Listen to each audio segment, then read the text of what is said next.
Voyager 1 has ventured farther into the cosmos than any other creation of humankind, streaking through the vast unknown realms of interstellar space. Carrying a wealth of scientific data and the iconic golden record, it continues to beam signals to Earth from a staggering distance of more than 14 billion miles. But recently, an analysis conducted using NASA's AI-powered quantum chip revealed something startling. Embedded within the otherwise routine data was an enigmatic message, one no one anticipated. Is this a rare cosmic anomaly or something altogether different? What might Voyager 1 be hiding? Voyager 1's genesis. Launched on September 5, 1977, Voyager 1 was part of NASA's bold initiative to closely examine the outer solar system. Its sibling, Voyager 2, had lifted off 2 weeks prior on a separate trajectory. The Voyager mission drew inspiration from earlier triumphs like the Mariner probes to Mars and Venus and the Pioneer spacecraft, which had reached Jupiter. But Voyager was intended to go much farther, offering closer looks at the gas giants before continuing into the unknown depth beyond our planetary neighborhood.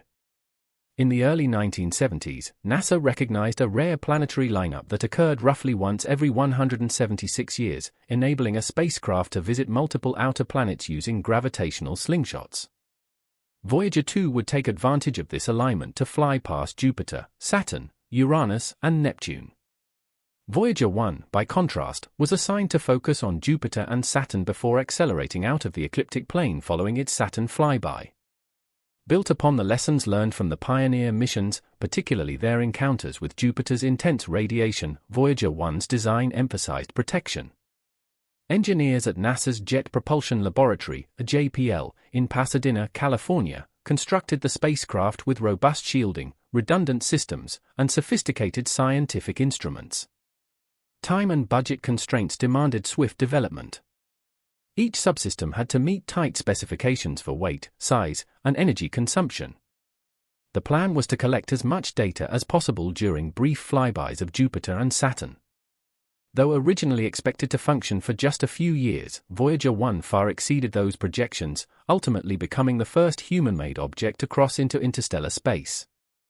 Engineering a deep space explorer. Voyager 1's architecture was specifically tailored to endure the challenges of deep space, harsh radiation, dim light, and long delays in communication. Unlike spacecraft that rely on solar energy, Voyager 1 was outfitted with 3 radioisotope thermoelectric generators containing plutonium-238. These generators convert heat from radioactive decay into electricity, providing steady power for years, enough to meet mission goals and, perhaps optimistically, beyond. Inside its core, the spacecraft houses critical systems for managing energy, navigation, communications, and data storage. A 3.7 m wide high-gain antenna points earthward, transmitting data collected by its sensors. Because of the limited signal strength, NASA built ultra-sensitive receivers to detect Voyager's distant transmissions. Initially, the data flowed at kilobits per second near Jupiter. Over time, the rate diminished as the distance grew. Voyager 1's instruments include a camera system featuring wide and narrow-angle lenses, a plasma spectrometer, cosmic ray detectors, a magnetometer, and a plasma wave device. These instruments were specially hardened to endure the punishing radiation near gas giants, particularly Jupiter's powerful magnetic field. Careful planning minimized interference between instruments. The magnetometer was placed on a long boom, isolating it from the spacecraft's electronic noise. Cameras and detectors were mounted on a scanning platform with rotational capability. Data was temporarily stored on tape recorders when real-time transmission wasn't feasible. Memory capacity was very limited, only several tens of kilobytes, so efficient data management was essential. Radiation posed one of the greatest challenges. Though the spacecraft's vintage circuits were larger than today's microchips, they were somewhat more resistant to damage. Still, NASA implemented shielding, error-correcting protocols, and redundant systems. This redundancy would prove crucial when unforeseen issues cropped up far beyond Saturn. Voyager 1's journey through the outer planets. Voyager 1 launched toward Jupiter using the giant planet's immense gravity to slingshot itself toward Saturn. By early 1979, it entered the Jovian system.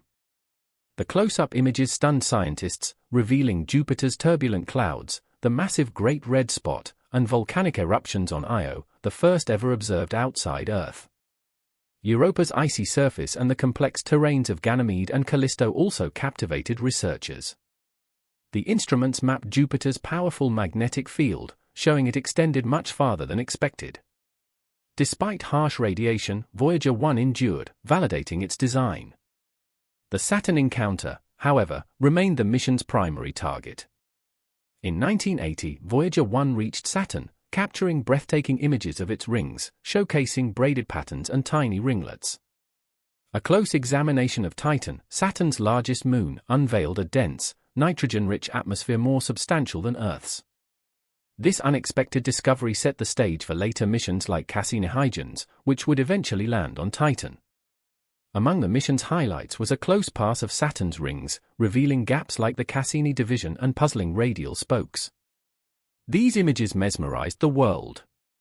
Following its Saturn flyby, Voyager 1's trajectory carried it above the solar system's plane, concluding its planetary tour. Voyager 2 continued to Uranus and Neptune, while Voyager 1 embarked on a new phase, dubbed the Voyager Interstellar mission, to explore the outermost reaches of our solar domain. Entering interstellar territory. After Saturn, Voyager 1 ventured toward the boundary of the solar system. The Sun emits a constant stream of charged particles known as the solar wind, forming a massive bubble called the heliosphere. The outer edge of this bubble, the heliopause, marks the start of true interstellar space. For years, scientists debated where this boundary lay and what crossing it would entail. By the mid-2000s, Voyager 1 detected changes in particle activity that signaled its approach to the termination shock, where the solar wind slows dramatically. Then, in August 2012, data confirmed it had passed beyond the heliopause. Instruments recorded an increase in cosmic rays from outside the solar system and a drop in solar particles, along with signs of denser plasma. The transition wasn't sudden, but the shift in data was unmistakable. Voyager 1 had officially exited the Sun's influence. This marked a new era of exploration, one focused on understanding the properties of interstellar space. Though the spacecraft still traveled within the Milky Way, it offered humanity's first close-up examination of the medium between stars. Now, Voyager 1's chief role is to monitor cosmic rays, magnetic fields, and environmental changes beyond the heliosphere. Its signals, faint and delayed, take over a full day to reach Earth. Yet each data packet adds to our knowledge of how stars interact with the surrounding void. For centuries to come, Voyager 1 will drift silently through the galaxy, carrying a small trace of Earth with it. A strange signal emerges. In a recent March, NASA noticed that Voyager 1's engineering telemetry began behaving abnormally. Usually, this stream of data includes information on system health, orientation, and energy usage. But now, the signals were distorted, resembling digital static. While occasional glitches are expected in a decades-old spacecraft, the nature of this corruption was different. Attempts to correct the problem, such as rebooting memory and switching subsystems, didn't work. Rather than fading, the odd patterns became more consistent. Engineers suspected that the fault might lie in the Flight Data System, FDS, or a memory component suffering a persistent failure. That's when a group of younger engineers suggested applying a novel technique, quantum pattern recognition. Inspired by past experiments with cosmic background noise, quantum computing, they argued, could detect hidden patterns in data that would appear chaotic to classical methods. NASA approved the idea, if only as a diagnostic tool. The first analysis stunned them. The corrupted data wasn't entirely random, it contained repeated segments. This was strange, as hardware failures typically generate noise or incomplete messages, not repeating structures.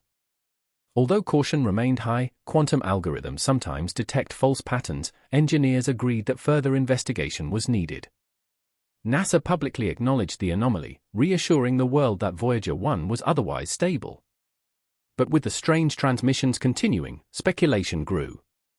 Was this a deeper malfunction, or had Voyager 1 encountered something new, something that traditional science had yet to identify? NASA's response to Voyager 1's telemetry issues. When NASA faces a malfunction on a decades-old spacecraft that's now billions of miles away, their troubleshooting follows a strict, methodical process. Any single command sent to Voyager 1 takes more than 20 hours to arrive, with a return signal needing just as long, making live diagnostics impossible. The mission team usually begins with targeted tests, isolating memory segments, rerouting data from subsystems, or switching to redundant hardware. In this situation, attention quickly turned to the flight data subsystem and its memory locations as potential culprits. Engineers realized that Voyager might be writing vital housekeeping data, basic health metrics, into a possibly degraded memory area. They instructed the craft to shift this information to a different section of memory. While that change had some effect, the telemetry still came back with strange bursts of seemingly random data. However, the new memory configuration brought partial recovery. NASA was able to retrieve key metrics like orientation, internal temperature, and voltage, providing a basic window into the probe's condition. At the same time, quantum researchers working independently noted that some parts of the signal still exhibited structured, repeated patterns. Further diagnostics involved isolating signals directly from the Deep Space Network, DSN, analyzing raw data before applying decoding algorithms. NASA also compared input from different DSN stations to eliminate the possibility of interference at the ground level. All stations confirmed the unusual patterns were present in the original signals, indicating that they originated from Voyager itself. By late spring, NASA stated publicly that the telemetry issue was partially addressed, though unexplained anomalies remained. The most likely explanation, according to their engineers, was degrading onboard hardware. As for the quantum-based approaches, NASA categorized them as experimental tools for deeper analysis, still unproven, but potentially promising. For now, the classical team held off on attributing the issue to anything beyond physical memory damage. Understanding the Flight Data Subsystem, FDS. At the heart of Voyager 1's communication system lies the Flight Data Subsystem, or FDS. This component is responsible for collecting data from onboard instruments and monitoring systems, formatting it with error correction, and transmitting it to Earth. If something inside the FDS malfunctions, either by corrupting data or sending it to the wrong memory address, then Earth receives garbled or unreadable signals. Meanwhile, subtle signs of wear in the FDS itself lent weight to the hardware failure theory. Engineers have attempted to bypass failing memory blocks by redirecting write operations or designating alternate locations. While the craft includes a backup FDS, activating it is risky. It has been unused for decades and might have its own hidden problems. For now, NASA is choosing to keep the current FDS operational, using carefully crafted software patches to avoid problem areas. Since the FDS controls all scientific and technical data flow, any long-term solution must begin there.